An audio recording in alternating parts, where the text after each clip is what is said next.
تمہارا مقام وہی ہے جہاں اللہ نے تمہیں مصروف رکھا ہے۔ اگر تم یہ جاننا چاہتے ہو کہ اللہ کے نزدیک تمہارا مقام کیا ہے تو دیکھو وہ تمہیں کس کام میں مشغول رکھتا ہے۔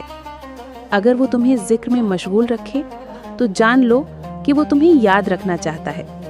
اگر تمہیں قرآن میں مصروف کرے تو سمجھ لو کہ وہ تم سے ہم کلام ہونا چاہتا ہے۔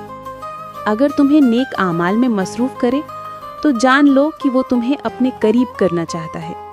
اگر دنیاوی معاملات میں الجھائے تو یہ سمجھو کہ تمہیں دور کر رہا ہے۔ اگر تمہیں لوگوں کے معاملات میں مصروف رکھے تو یہ جان لو کہ وہ تمہیں بے وقت کرنا چاہتا ہے۔ اگر دعا میں مشغول کرے تو یقین کرو کہ وہ تمہیں نوازنا چاہتا ہے۔ اگر فائدہ مند علم میں مصروف کرے تو وہ چاہتا ہے کہ تم اس کی معرفت حاصل کرو۔ اگر تمہیں جہاد فی سبیل اللہ میں لگائے تو وہ تمہیں اپنے لیے چننا چاہتا ہے۔ اگر خدمت خلق اور بھلائی کے کاموں میں مشغول کرے تو جان لو کہ وہ تمہیں اپنی محبت والے کاموں میں لگا رہا ہے۔ اور اگر تمہیں غیر ضروری کاموں میں مصروف کرے تو سمجھو کہ تمہیں اپنی محبت سے نکال رہا ہے۔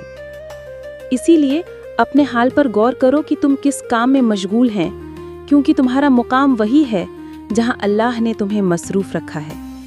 اللہ سبحانہ تعالی ہمیں اپنے ذکر، تلاوت قرآن، عمل صالحات اور فرائض و واجبات کی ادائیگی میں مصروف رکھے اور انہی میں سے کسی حالت میں اپنے پاس اس حال میں بلائے کہ وہ ہم سے راضی ہو اور ہم اپنے انجام سے خوش۔